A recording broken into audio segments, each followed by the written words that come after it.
નમસ્કાર વિદ્યાર્થી મિત્રો, પ્રકરણ 2 ત્રિકોણમિતીય પ્રતિવિધેયો.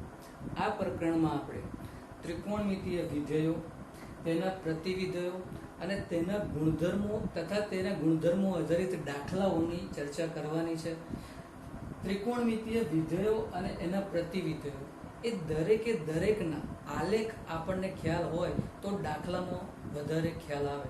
એટલે ત્રિકોણમિતીય વિધેયો અને એના પ્રતિવિધેયો અને એના આલેખની આપણે ચર્ચા કરીએ.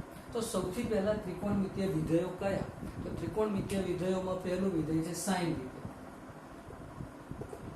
સાઇન વિધેયનો પ્રદેશ સપ્રદેશ જોઈએ તો સાઇન વિધેય એ r થી r પરનું વિધેય છે.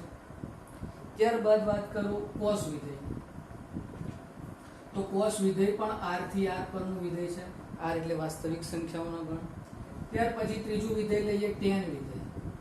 tan વિધેયને દરેકે દરેક વિધેય એ r થી r પરનું વિધેય છે. પણ tan વિધેયની વાત કરીએ તો આપણને ખ્યાલ છે કે tan થીટા એટલે sin theta upon cos theta.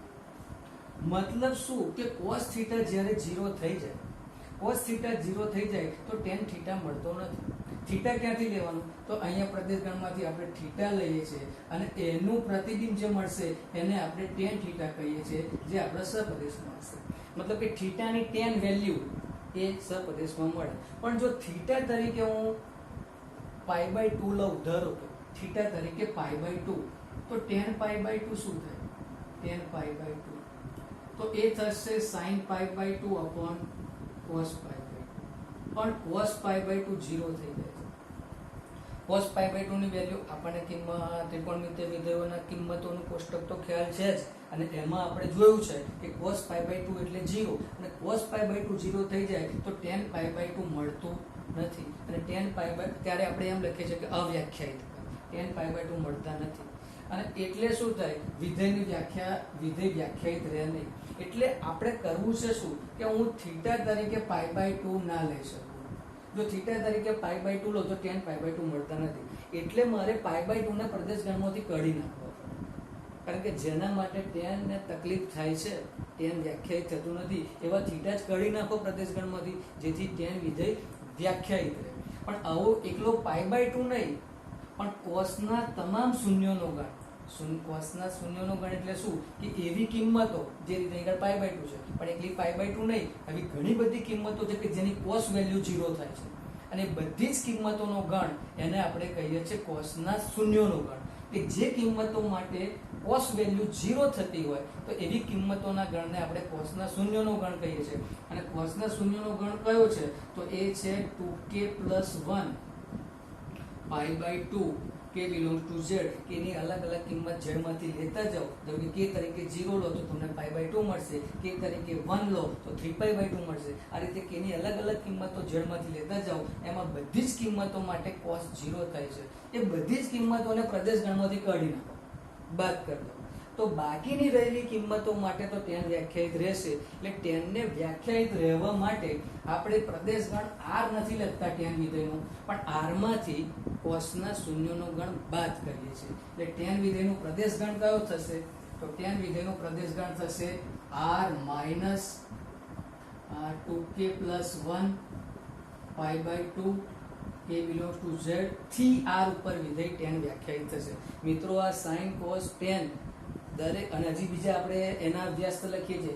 sin નું વ્યસ્ત cos x, cos નું sec અને tan નું cot. એ બધા જ વિધેયોના પ્રદેશ સપ્રદેશ આપણને ખ્યાલ હોવો જોઈએ. કારણ કે પ્રદેશ સપ્રદેશ ત્રિકોણમિતીય વિધેયોની સમજ, એના આલેખો, અને ત્યારબાદ ત્રિકોણમિતીય પ્રતિવિધેયો, એના આલેખોની સમજ એ ખૂબ જ અગત્યની છે ત્રિકોણમિતિના અભ્યાસમાં. તો tan વિધેયનો પ્રદેશ થયો r - 2k + 1 π/2 k belongs to z થી r ઉપર. આ રીતે વાત કરું કોસેક વિધેયની. તો કોસેક વિધેય એટલે શું? તો કોસેક વિધેય એટલે 1/sin. આપણને ખ્યાલ જ છે, sin નું વ્યસ્ત છે. 1/sin મતલબ છેદમાં sin આવ્યો, તો મારે sin ના શૂન્યનો ગણ બાદ કરવો પડશે. તો કોસેક વિધેયનો પ્રદેશ ગણ શું થશે? તો r - sin ના શૂન્યનો ગણ છે k π, k belongs to z થી r ઉપર કોસેક વિધેય વ્યાખ્યાયિત થશે. ત્યારબાદ સેક વિધેય. સેક વિધેયની વાત કરીએ તો સેક એટલે 1/cos. કોસના શૂન્યનો ગણ કરવો પડશે, મતલબ આનો આ જ પ્રદેશ ગણ અહીંયા આવશે, એટલે કે r minus 2k plus 1 pi by 2 k belongs to z to r ઉપર વિધેય વ્યાખ્યાયિત થશે. અને છેલ્લું વિધેય છે cot. તો cot એટલે 1/10, અથવા તો તમે એમ કહી શકો cos upon sin. તો sin ના શૂન્યનો ગણ કરવો પડશે, એટલે એ આવશે આ પ્રદેશ r minus k pi k belongs to z to r. તો મિત્રો આ ત્રિકોણમિતીય વિધેયોના પ્રદેશ અને સહપ્રદેશની વાત કરી. પ્રદેશ અને સહપ્રદેશ, પણ આ દરેકે દરેક ત્રિકોણમિતીય વિધેય એ અનેક એક વિધેય છે. કેવું છે? અનેક એક. અને વ્યાપ્તની આ અનેક એક છે એનો મતલબ એકેય ત્રિકોણમિતીય વિધેયોનો આપણને પ્રતિવિધેય મળે નહીં. કારણ કે પ્રતિવિધેય ક્યારે મળે? આપણે આગલા પ્રકરણ 1 માં ચર્ચા કરી છે કે જ્યારે વિધેય, ધારો કે f a થી b પરનું વિધેય છે, આ વિધેય એક પણ હોય અને વ્યાપ્ત પણ હોય તો એનું પ્રતિવિધેય મળશે. એક અને વ્યાપ્ત બંને હોય તો આપણે એને વ્યસ્ત સંપન્ન કહીએ છીએ. વ્યસ્ત સંપન્નનો અર્થ જ એ થાય છે કે એનો વ્યસ્ત મળે.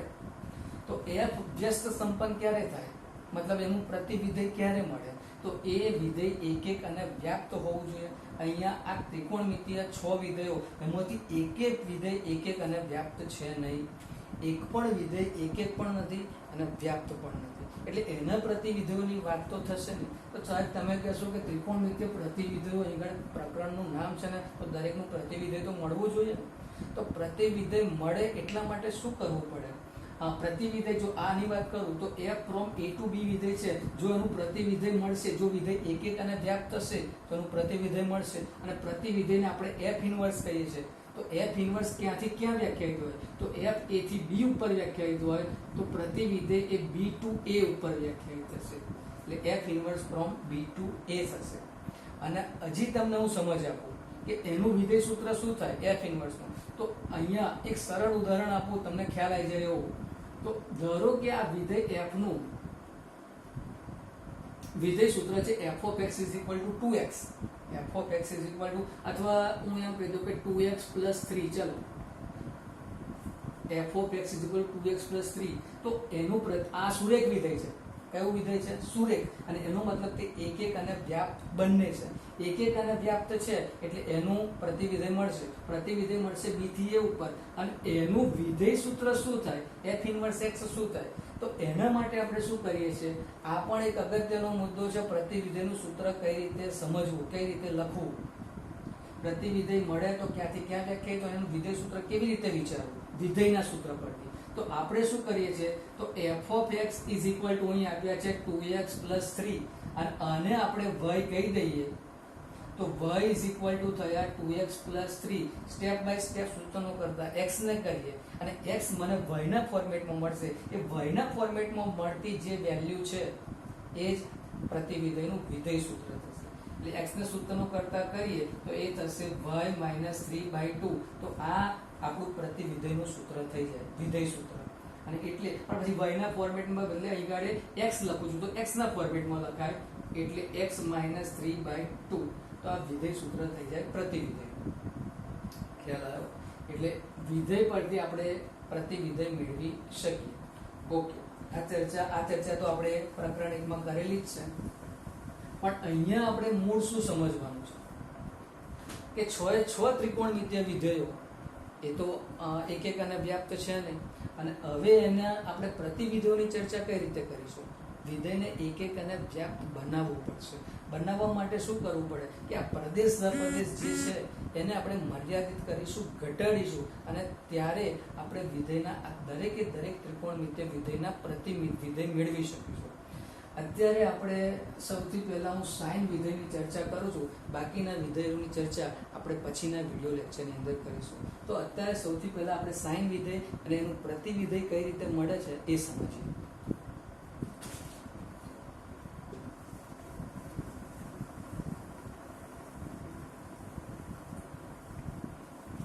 એને સમજવા માટે આપણે સાઇન વિધેયનો આલેખ સમજીએ. તો સાઇન વિધેય r થી r ઉપર વ્યાખ્યાયિત છે. હું અહીંયા તમને એનો આલેખ બતાવું તો એ કંઈક આ રીતે થાય.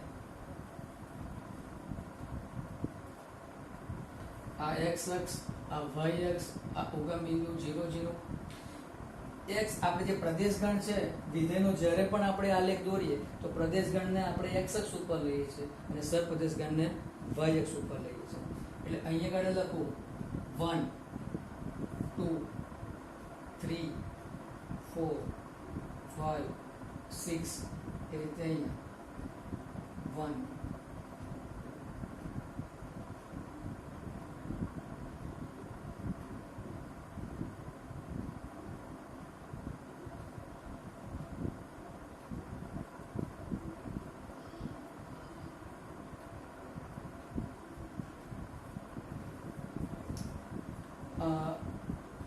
સાઇન વિધેયનો આલેખ દોરવા માટે આપણે બે x અક્ષ ઉપર કિંમતો લીધી છે, પૂર્ણાંક કિંમતો.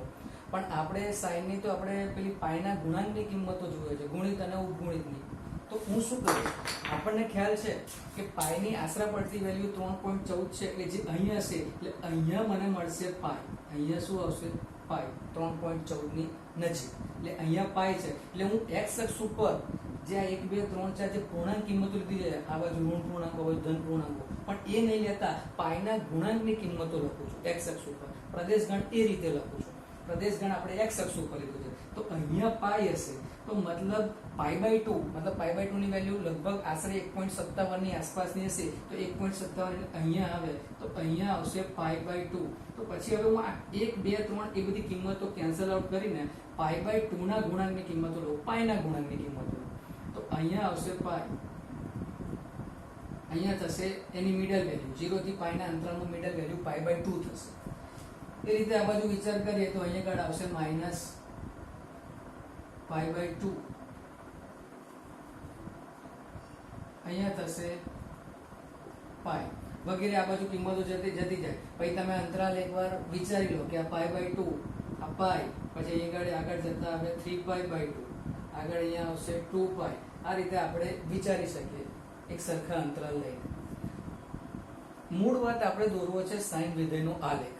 સાઇન વિધેયનો આલેખ કઈ રીતે થાય?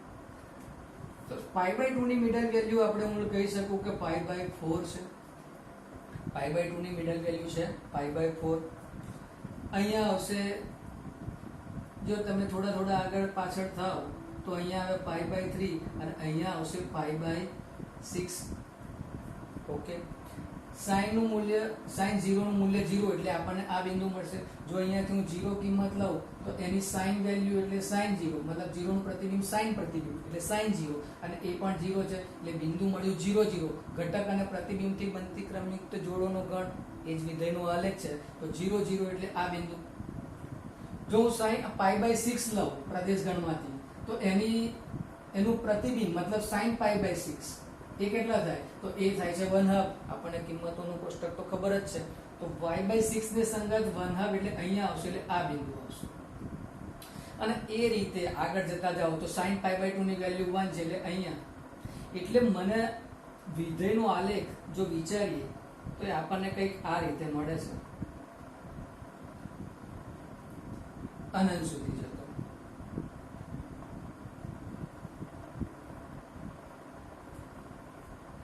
આ છે વિધેયનો આલેખ, સાઇન વિધેયનો આલેખ. હવે આ સાઇન વિધેય એ આવર્તી વિધેય. શું છે? આવર્તી વિધેય. કેમ આવર્તી વિધેય? હવે એ સમજીએ. આવર્તી વિધેયનો મતલબ શું? કે આ 0 થી 2π ના અંતરાલમાં 0 થી 2π ના અંતરાલમાં સાઇન વિધેયનો જે આકાર આવ્યો છે, આ આકાર હું બતાવું છું, એ સુતેલા ટ જેવો. તો એ જ આકાર બાકીના 2π ના અંતરાલમાં પુનરાવર્તન પામતો છે, એ ડાબી બાજુ પણ અને જમણી બાજુ પણ.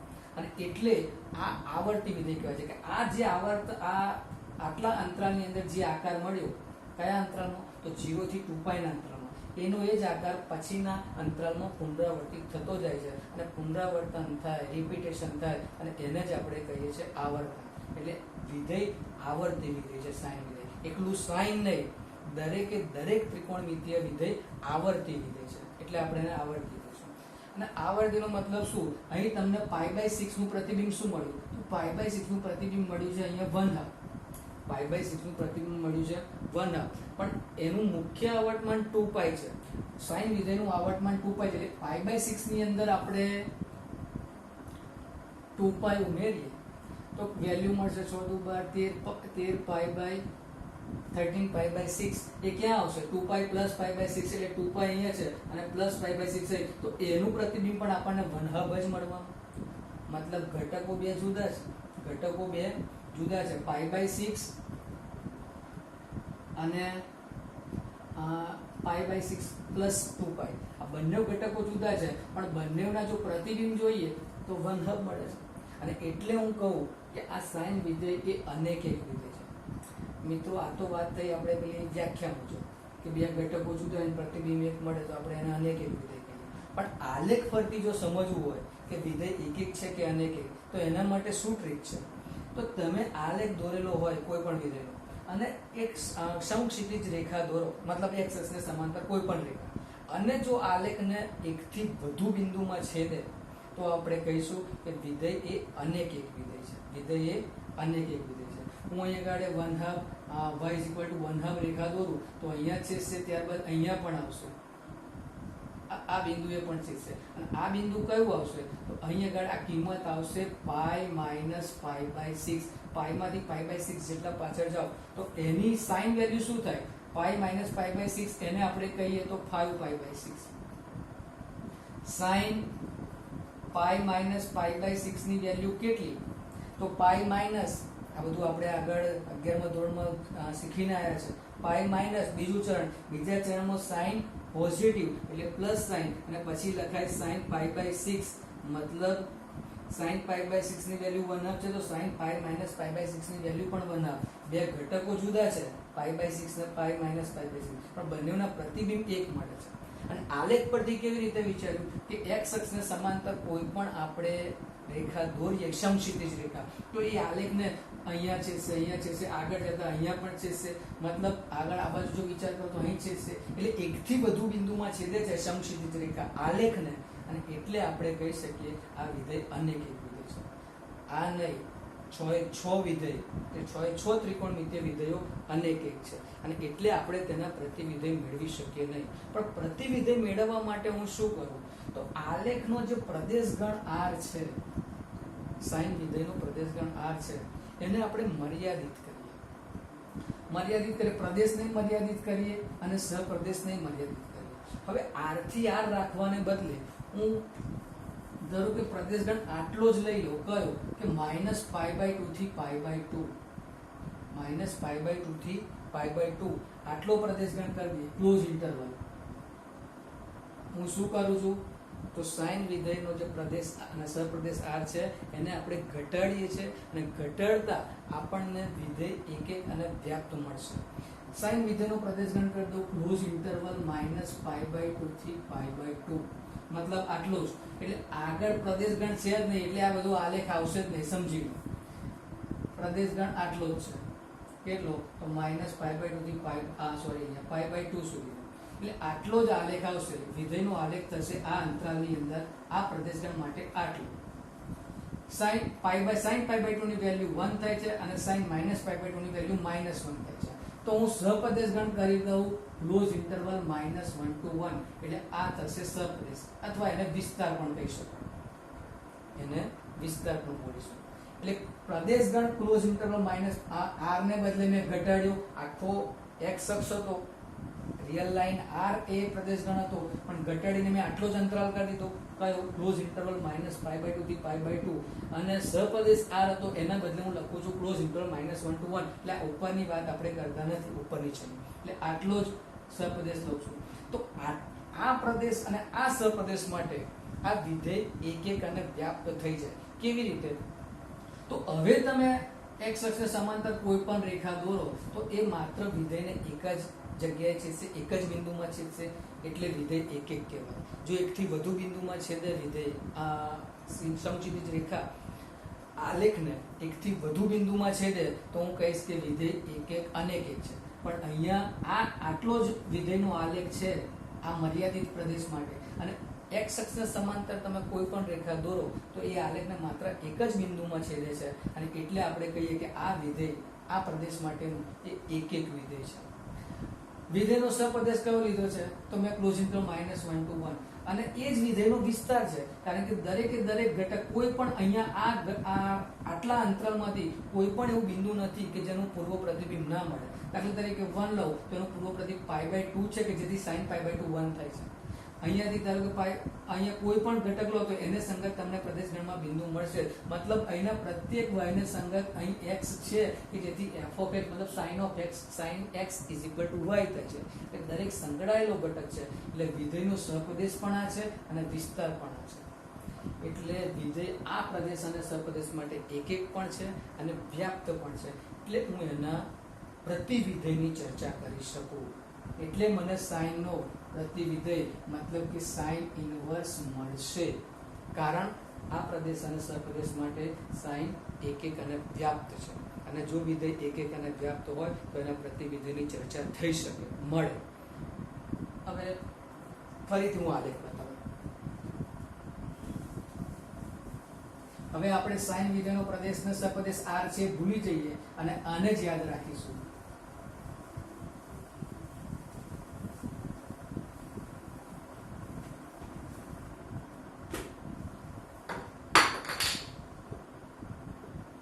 sin વિધેય એ ક્લોઝ ઇન્ટરવલ -π/2 થી π/2 થી ક્લોઝ ઇન્ટરવલ -1 to 1 પરનું વિધેય છે. હવે આ પ્રદેશ અને સહપ્રદેશ માટે વિધેયનો આલેખ કઈ રીતે છે એ તો જોયું જ આપણે, તેમ છતાં ફરી એક વખત સમજી લઈએ. અહીંયા 1 લઈએ, 2 મતલબ અહીં આવશે π/2, 1.57 ની આસપાસ. અહીંયા 1, અહીંયા -1, -1, -2 અને અહીંયા આવશે -π/2. ઓકે, તો આ અંતરાલની અંદર ક્લોઝ ઇન્ટરવલ -π/2 થી π/2 માં sin વિધેયનો આલેખ એ આ રીતે છે, તે આપણે હમણાં જોયું.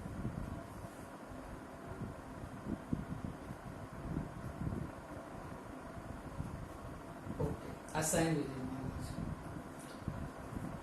હવે એના પ્રતિવિધેયની વાત કરીએ. sin વિધેય એક પણ છે, વ્યાપ્ત પણ છે આ પ્રદેશ સહપ્રદેશ માટે. તો sin ઇનવર્સ મળશે. sin ઇનવર્સ મળશે તો ક્યાંથી ક્યાં? તો જે વિધેય છે sin એના સહપ્રદેશથી પ્રદેશ ઉપર મળશે. મતલબ close interval -1 to 1 2 close interval -π/2 થી π/2 એટલે sin ઇનવર્સ નો વિસ્તાર કહેવાય તો આ કહેવાય. હવે હું એક વાત ધ્યાનથી સાંભળજો કહું તો આપણે આને સહપ્રદેશ નહીં બોલીએ, હવે આને વિસ્તાર જ બોલીશું, કારણ કે સહપ્રદેશ ને વિસ્તાર સમાન છે. એટલે હવે sin વિધેયનો વિસ્તાર કેટલો? તો હું કહું close interval -1 to 1. sin inverse નો વિસ્તાર કેટલો? તો ક્લોઝ ઇન્ટરવલ -π/2 થી π/2. એટલે હવે સહપ્રદેશ નહીં બોલતા, આપણે એને વિસ્તાર જ કહીશું. પ્રદેશ અને વિસ્તાર, પ્રદેશ અને વિસ્તાર. ઓકે, sin ઇનવર્સ આ રીતે મળે. આ તો sin વિધેયનો આલેખ છે, ક્લોઝ ઇન્ટરવલ -π/2 થી π/2. તો sin ઇનવર્સ નો આલેખ કઈ રીતે હશે? sin ઇનવર્સ નો આલેખ તો એને સમજવા માટે મિત્રો એક રીત આ છે. દરેક ત્રિકોણમિતિય વિધેય અને એના પ્રતિવિધેયના આલેખ તમને ખ્યાલ હોવા જ જોઈએ. એટલે આ sin વિધેયનો આલેખ તો આ છે, આ પ્રદેશ અને સહપ્રદેશ માટે. પણ એના પ્રતિવિધેયનો આલેખ તો એના માટે એક ટ્રીક છે, પેપર પર હું તમને બતાવું. તો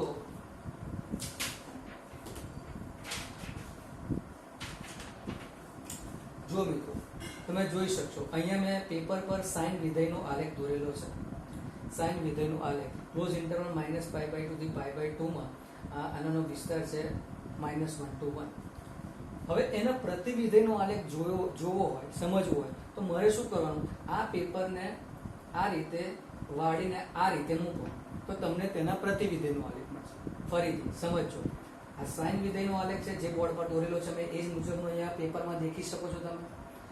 પ્રતિવિધેયના આલેખ માટે શું કહો? એને આ રીતે લઈને આમ ફેરવો તો આ જે મળે છે એ એના પ્રતિવિધેયનો આલેખ છે, મતલબ sin ઇનવર્સનો આલેખ. ફરીથી ત્રીજી વખત જુઓ, આ રીતે હોય તો એને ફેરવીને આપણે આમ મૂકવાનું છે તો તમને મળશે પ્રતિવિધેયનો આલેખ. અને પ્રતિવિધેયનો આલેખ માટે એનો પ્રદેશ ગણ શું થાય છે? તો પ્રદેશ ગણ x અક્ષ ઉપર આવે અને એટલે અહીં -1 થી 1 અને સહપ્રદેશ ગણ અથવા તો વિસ્તાર કહો તો એ y અક્ષ ઉપર એટલે -π/2 થી π/2 એટલે એ પ્રદેશ ગણ ક્લોઝ ઇન્ટરવલ -1 to 1 છે. પ્રતિ વિધેયનો આલેખ આ રીતે થશે. ખ્યાલ આવ્યો? કોઈ પણ વિધેયનો તમારે આલેખ હોય તમારી પાસે અને તમારે પ્રતિ વિધેયનો આલેખ મેળવવો હોય તો તમે પેપર ઉપર આ રીતે સ્કેચ પેન થી દોરો એટલે પાછળ એની છાપ પડવાની જ છે. ઘાટું કરો થોડું એટલે આ રીતે ફેરવો તો તમને કોઈ પણ વિધેયના પ્રતિ વિધેયનો આલેખ મળી શકે. ઓકે, પણ મારે જો એક જ આલેખમાં બંનેને બતાવવા છે. આ છે y sin x નો આલેખ અને મારે sin ઇન્વર્સ x નો આલેખ પણ આ જ આલેખની અંદર બતાવવો છે. તો એના માટે શું કરવું જોઈએ? તો એના માટે બીજી એક ટ્રીક એ છે કે તમારે y x રેખા દોરવાની. y x રેખા મતલબ તદ્દેવ વિધેયનો આલેખ. એટલે અહીંયા હું બતાવું તો આ રીતે આવે. આ y x રેખા છે. આ જે ઈગાડે છે એ આ બતાવું એ y sin x નો આલેખ છે. અને મારે પ્રતિ વિધેયનો તો પ્રતિ વિધેયનો આલેખ એ y x ની સાપેક્ષે પ્રતિબિંબ છે. ફરીથી sin x નો આલેખ છે આ રહ્યો અને sin ઇન્વર્સ નો આલેખ મેળવવો છે. તો sin ઇન્વર્સ નો આલેખ એ y x ની સાપેક્ષે પ્રતિબિંબ દોરો તમે આ આલેખ. તો અહીંયા આ રીતે છે. જો આ પાક્યું આમ છે તો અહીંયા તમે આ રીતે દોરો. એક્ઝેક્ટ પ્રતિબિંબ દોરતા જાઓ. કોનું? sin x આલેખનું. કોની સાપેક્ષે? તો y x રેખાની સાપેક્ષે. અહીંયા અરીસો મૂક્યો હોય તો આ આલેખનું પ્રતિબિંબ કેવું મળે? એ એનું sin ઇન્વર્સ નો આલેખ થશે.